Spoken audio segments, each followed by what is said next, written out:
The millionaire CEO thought she was just his past, until he saw her with twin daughters who looked exactly like him. Henry Bennett had built his life on the belief that there was nothing he couldn't control if he worked hard enough. He grew up poor and learned early that love was never as reliable as power or money. By the time he turned 35, he was a millionaire CEO with the kind of influence he used to dream about as a boy lying awake in a drafty attic room. He told himself he had earned it all by refusing to let anything slow him down. And then he met Emily. She was nothing like the people who usually surrounded him. She didn't care about his wealth, didn't flatter him, didn't try to impress him. Her smile was open and unguarded, her blue eyes always meeting his without fear or calculation. For a while, that difference made him feel like he was more than what he owned. He almost let himself believe he could be someone better with her. They married in a small ceremony that hardly anyone from his world attended. It didn't matter to him then because for the first time he thought he had something no headline could give him. But success had a way of creeping back into every corner of his life. The more his company grew, the more he traveled, the more he told himself it was all for her, for the family they would build. And in the spaces between their rare dinners and rushed phone calls, a cold emptiness settled in. When he cheated, it wasn't because he stopped caring. It was because he convinced himself he didn't care enough to stay. The other woman had been just another transaction, something to fill a night in a city where no one knew him as anything but a powerful man. He hadn't meant for Emily to find out, but when she did, she didn't scream or cry. She simply looked at him with those clear eyes, and for the first time he felt smaller than the life he had built. She asked if it was true, and when he didn't deny it, she nodded as if she'd already known. The divorce was as quick and businesslike as everything else he did. He signed the papers in his office, wearing a suit that cost more than the car she drove. She didn't ask for anything beyond what the law required. She didn't ask him to explain. In some ways, that hurt more than if she had tried to make him stay. When she walked out of his life, he told himself it was a relief. He told himself he would be better without the complication, the guilt, the softness she made him feel. He never once imagined that he would look back on that day as the greatest failure of his life. In the months after Emily left, Henry threw himself into work with a desperation that felt almost holy. Every hour he spent expanding his company, every late-night meeting and early morning flight, became a shield he could hold up between himself and the memory of her face the last time she looked at him. The emptiness in her eyes had terrified him more than any accusation could have. He told himself that building his empire was proof that he had made the right choice. If he could stay busy enough, successful enough, no one would see how much he was unraveling inside. His colleagues praised his relentless focus, his investors boasted that he was unstoppable, and Henry nodded along as if he believed it. In truth, the nights were the worst because there was nothing left to distract him when he closed his eyes. Sometimes he would wake in the dark with the cold certainty that he had become the kind of man he used to despise. He remembered sitting with Emily in their first apartment, when they had almost nothing but a second-hand sofa and a kettle that leaked. Back then she would fall asleep curled against his side, trusting him in a way that made him feel like he could be more than he was. Those memories were dangerous, and he learned to shut them out by filling every minute with something that looked like progress. He spent so much time out of town that he barely recognized his own penthouse when he returned. The place felt like a showroom, full of expensive objects no one touched. He would stand in the kitchen at 2 a.m, drinking whiskey he didn't even enjoy, and wonder how he had ever thought he could measure a life by numbers and acquisitions. But when the doubt grew too loud, he buried it under more work. He signed contracts without reading them, as long as they promised growth. He attended charity galas where he shook hands with people who didn't know he had once believed in love. He let the world see a man who was thriving because it was easier than admitting that all he had really built was a fortress around his regret. Every so often, someone would mention Emily by accident. A mutual acquaintance would ask if he had heard she had moved to a quieter part of the city. A former colleague of hers would mention seeing her in a bookstore or walking near the park. Each time, he would force himself to nod as though it was nothing. He would excuse himself, lock the door to his office, and stand behind his desk gripping the edge so hard his knuckles turned white. He hated how her name could still make him feel like he was back in that kitchen with her, watching everything real slip through his hands. More than once, he almost called her. He would pick up his phone and scroll to her number, his thumb hovering over it while his heart slammed against his ribs. But he never pressed it. He told himself she had moved on, that it would be selfish to reach for her just because he was finally willing to admit how wrong he had been. It was easier to imagine she was happier without him than to risk hearing her voice confirm it. So he kept going, building his fortune higher and higher, as if it could insulate him from the memory of what he had thrown away. And in those long, silent nights when he lay awake watching the city lights blink against the darkness, he finally understood that he had never really left her behind. He had only been running from himself. It was 5 years to the day since he had signed the divorce papers when Henry found himself in the one place he had never meant to return. The city where he and Emily had built the life he had so easily discarded looked different now, but the ache in his chest felt exactly the same. He told himself he was only there for business, that the meetings he had scheduled couldn't be postponed, but deep down he knew he had been finding reasons to come back for months. It had started with a mention of her in passing from an old friend, something about her working in a small art studio not far from the park they used to walk through in the evenings. After that, he had searched her name online more times than he could admit, just to reassure himself she was all right. He had no right to care, he knew, but the guilt he carried was a living thing, restless and insistent. He finished his last meeting of the day early and told his driver he wanted to walk. The man looked surprised. Henry never walked anywhere anymore, but he didn't argue. The late afternoon light had turned soft and golden, the air just cool enough to make him wish he'd brought a coat. He wandered without a plan, telling himself he wasn't trying to find her, that he was just curious to see how much the neighborhood had changed.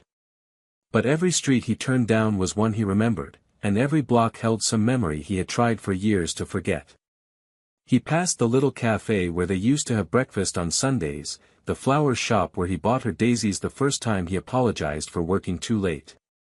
He stopped in front of the park entrance without meaning to, his chest tightening at the sight of the same swing set where she used to push the children she dreamed of having. He'd never believed he was good enough for those dreams, and now he knew that was exactly why he had ruined everything. He was about to leave when he noticed movement near the sandbox. 2 little girls were playing in the late sun, their blonde curls catching the light. For a moment he felt dizzy, as if his mind couldn't process what his eyes were telling him. They were identical, each with the same small, graceful movements that reminded him so painfully of Emily. He knew before he let himself believe it that they were his. They had to be. He took an unsteady step forward, his heart hammering so hard it made him feel sick. He told himself he must be mistaken, that he was projecting what he wanted to see. But then one of the girls turned to call to someone out of sight, and her eyes, warm brown, familiar as his own reflection, met his across the distance. Time seemed to split open then, the years folding back until he was nothing but a man who had made the worst mistake of his life. He didn't realize he was shaking until he looked down and saw his hands trembling. He didn't know how long he stood there, unable to move, unable to look away. When Emily stepped into view, her hair pulled back in a loose braid, her face tired but still heartbreakingly beautiful, he felt something inside him fracture in a way it never had before. She froze when she saw him, her eyes widening with something that looked like disbelief. For a moment, neither of them moved. The girls kept playing, unaware that their lives were about to change forever. He wanted to say her name, but no sound would come. He wanted to run to her, to drop to his knees and tell her how sorry he was, how he would have given everything he owned to go back and choose her, every time, no matter how afraid he had been. But all he could do was stand there, rooted to the spot by the weight of what he had lost. Emily looked down at the girls, then back up at him, her expression guarded and impossible to read. He saw in her eyes every sleepless night, every moment she must have wished he had been a better man. Slowly, she lifted her hand, pressing it to her chest as if she needed to remind herself to keep breathing. He realized he was doing the same. And in that one silent moment, he understood that no amount of success or penance would ever erase the past, but maybe, just maybe, he still had a chance to change the ending. Henry didn't know how he found the strength to cross the distance between them, but somehow his feet carried him forward. Each step felt heavier than anything he had ever done, as if the years he had wasted were pressing down on his shoulders. When he reached the edge of the sandbox, the girls looked up at him with identical curious expressions. He tried to smile but felt it falter under the weight of everything he didn't know how to say. Emily stood completely still, her hands folded protectively in front of her, her face a careful mask that reminded him she had learned to survive without him. He had imagined this moment countless times, but in every version, he had found the words to explain how sorry he was, how much he regretted the man he had been. Now, standing in front of her, all those practiced sentences dissolved, leaving only the raw, aching truth that nothing he said would be enough. He looked down at the girls again, noticing how one of them had a tiny scrape on her knee and a smudge of dirt on her cheek. He felt a ridiculous urge to kneel and brush it away, to prove to himself that he hadn't lost every chance to be part of their lives. But he didn't move, afraid of overstepping the fragile boundary that hung between them. When he finally lifted his gaze to meet Emily's, he saw how much effort it cost her not to look away. For a long moment neither of them spoke. He could hear the children's laughter drifting across the park, mingling with the low hum of passing cars. The ordinariness of the sounds made the moment feel even more surreal, as if the rest of the world had no idea that his entire life was shattering and remaking itself in the same instant. He tried to find her name in his throat, but it came out rough and strangled. Emily. Just saying it felt like a confession. Her chin lifted a fraction, her eyes steady on his, and he could see she was bracing herself for whatever he might demand. But he didn't have demands. All he had was regret, coiled so tight inside him it hurt to breathe.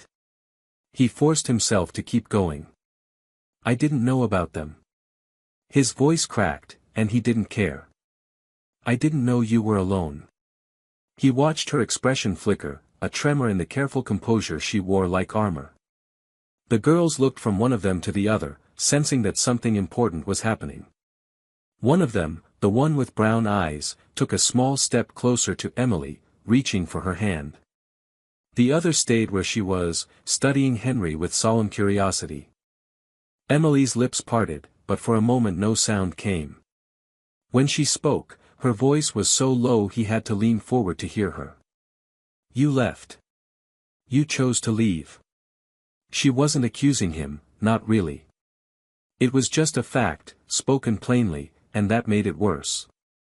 He nodded, unable to deny it. I did. He didn't try to justify it. He didn't tell her how afraid he had been, how convinced he was that he would never be enough for her. Those were excuses, and they no longer mattered. All he cared about was whether it was too late to become the man she and these girls deserved. He looked back at the children, and the guilt nearly took him to his knees. He imagined every bedtime story he hadn't read, every birthday he hadn't celebrated, every question they must have asked that she'd had to answer alone. He wanted to promise he would never fail them again, but he knew promises were cheap, that only actions mattered now. So he said the only thing he was sure of. I'm sorry. He felt the words tear something open in his chest. I'm so sorry for all of it. Emily's shoulders rose and fell on a shaky breath, and for a moment she closed her eyes as if she couldn't bear to look at him. But when she opened them, she didn't step away. The girls were watching her, their small hands clutching each other. She looked down at them, then back up at Henry, and her expression shifted into something he didn't dare hope for. Not forgiveness. Not yet. But maybe the first fragile willingness to see if he could be better than he had been. When he finally straightened, he felt hollowed out by relief and grief in equal measure. He wanted to ask 1,000 questions, but he knew this wasn't the time. So he simply stood there, hands at his sides, waiting for her to decide whether he would be allowed to stay. And as the sun sank lower behind the trees, casting a warm light over the sandbox where his daughters played, he realized that this was the first moment in years when he felt like he was exactly where he was meant to be, even if he hadn't earned the right to call it home yet. Emily didn't speak for a long time after he apologized, and Henry thought he might break apart waiting for her to look at him again. The girls had returned to their play, their voices drifting back into laughter and small shrieks as they climbed the slide, unaware that their father was seeing them for the first time and trying not to fall apart. He wished he could kneel there in the sand and tell them how much he had missed without even knowing what he was losing. He wished he could take every moment he had wasted chasing success and trade it for one ordinary day with them. But regret, he was learning, was useless if it didn't change what came next. So he stood there silently and let Emily decide whether there was anything left to salvage. Finally, she looked up, and her expression was not soft but not closed either. There was a raw exhaustion in her eyes that made his heart ache because he knew he had put it there. She swallowed, her hands tightening on the strap of her bag, and when she spoke, her voice was measured and low. "I'm not sure what you want from me. You disappeared. You made it clear I was nothing to you. I had to build this life by myself." The way she said it, calm, factual, was worse than if she had screamed. He deserved every syllable. He nodded slowly, feeling each word sink like a weight in his chest. "I know," he said. "And you don't owe me anything. I'm not here to take them away from you or make demands." He forced himself to keep meeting her gaze because he knew he didn't have the right to look away. "I only want to know them. If you'll let me." She studied him for so long that he wondered if she was remembering all the ways he had failed her. He wanted to say more, to explain that he hadn't been whole a single day since she walked out that door, that every accomplishment had felt empty without her there to see it. But he knew none of that would matter to her.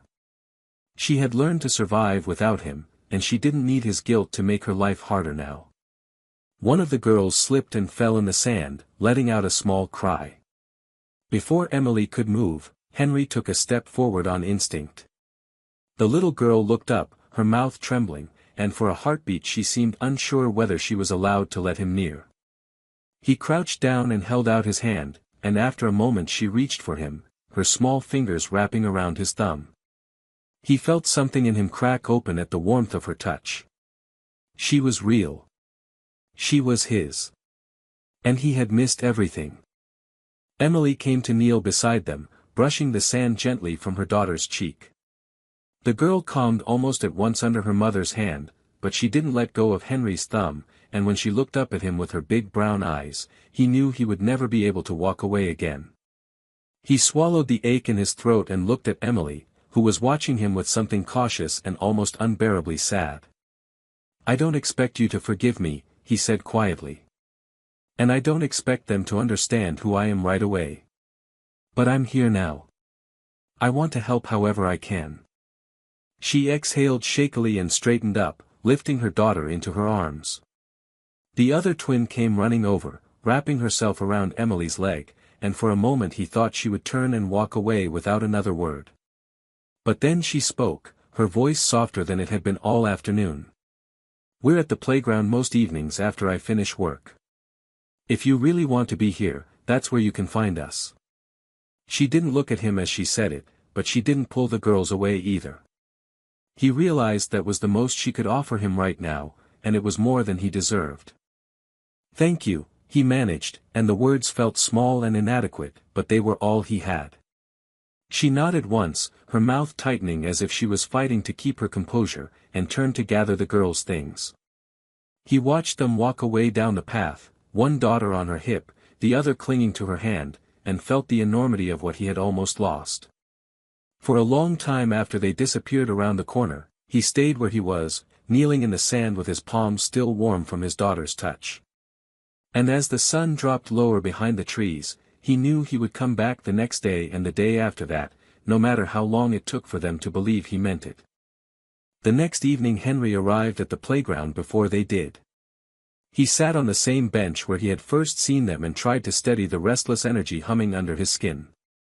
All day he had struggled to focus on his work, the image of Emily's wary expression and the feel of his daughter's small hand impossible to shake. He kept replaying every word he had said, wondering whether he should have said less or more. He didn't know what he expected when he saw them again, whether the girls would look at him with curiosity or fear or nothing at all, but he knew that showing up was the only thing that mattered now. He was tired of living in the aftermath of his mistakes without ever facing them head-on. When Emily arrived, she looked surprised to find him already there. She wore a navy jacket that made her eyes seem even bluer in the fading light, and her hair was pulled back in the same loose braid. He wondered whether she had thought he would forget his promise or decide it was too hard. He stood as she approached, not because he expected her to greet him but because he felt he owed her that respect. The girls were holding hands, each clutching a small toy, and when they saw him, they hesitated. He held perfectly still, letting them decide what came next. After a moment, the braver of the two, he was starting to realize she was always the first to move, stepped closer, studying him with solemn curiosity. He didn't try to speak, afraid any sudden movement would break the fragile moment taking shape between them. She lifted the toy in her hand, a stuffed rabbit with worn ears, as if showing it to him was an introduction. He crouched down to her level and nodded. "That's a beautiful rabbit," he said softly, hoping his voice wouldn't tremble. "What's its name?" Her lips parted, and she looked at Emily, as if to make sure it was all right to answer. Emily gave a small nod, and the girl turned back. Her voice was barely above a whisper. Daisy. The name felt like a gift, a thread tying him to this small life he had never known. He smiled and glanced up at Emily, whose expression was still guarded but no longer closed. They spent the next hour like that, in a quiet rhythm that felt almost like peace. The girls played in the sand and on the swings, occasionally bringing him a flower or a shiny stone as if testing whether he would still be there to receive it. Each time, he took whatever they offered and thanked them as though it were the most important thing in the world. And in a way, it was. He had closed himself off from everything that mattered because he was afraid of needing anyone, but watching his daughters collect treasures and carry them back to him made him realize he had never understood what it meant to belong. Emily stayed close, sitting on the edge of the sandbox, her hands folded in her lap. He knew she was watching not just him but her daughters, gauging whether they felt safe. He didn't mind. He had no right to ask her to trust him just because he had finally shown up. Trust was something he would have to earn over and over, with every word and every action. As the sky darkened and the first stars appeared, he stood and helped the girls gather their toys. One of them reached for his hand without thinking, and the contact made his chest tighten with an emotion he didn't have a name for. When it was time to leave, Emily paused beside him. She spoke so quietly he had to lean down to hear. "They asked about you last night," she said, her voice unsteady. "I didn't know what to tell them." He swallowed against the ache in his throat. "Tell them I'm someone who should have been here all along," he said. "And that I'll be here now." She looked at him for a long moment, her eyes searching his, and though she didn't smile, she nodded. As he watched them walk away down the path, the girls chattering sleepily, he felt something in him settle. For the first time in years, he believed he could become someone worthy of the love he had almost lost forever. In the weeks that followed, Henry returned to the park every evening. No matter how demanding his day had been or how many excuses presented themselves, he never let himself stay away. At first, the girls watched him with cautious fascination, as if they were unsure whether he was real or a passing shadow that would disappear the moment they reached for him. But every time they arrived and found him already waiting, something in their small, solemn faces softened. They began to run to him when they saw him, two bright blurs of energy, their laughter spilling across the grass. The first time one of them threw her arms around his legs without hesitation, he had to look away, blinking hard against the sudden heat in his eyes. He learned their differences as he never had the chance to before. Grace was the more serious of the two, her brown eyes always studying the world as though she was memorizing every detail. Lily was quick to laugh, her curiosity boundless, her questions endless. They loved to show him their drawings, to press wilted flowers into his hands as if they were the most precious gifts they could imagine. He saved every one of them. At night, he placed them carefully in a box he kept in the kitchen of his apartment, the first space that had ever felt like it held something worth coming home to. Emily kept her distance at first. She would sit on the bench with her hands folded in her lap, watching with the guarded wariness of someone who had been disappointed too many times to trust easily. He never resented her for it.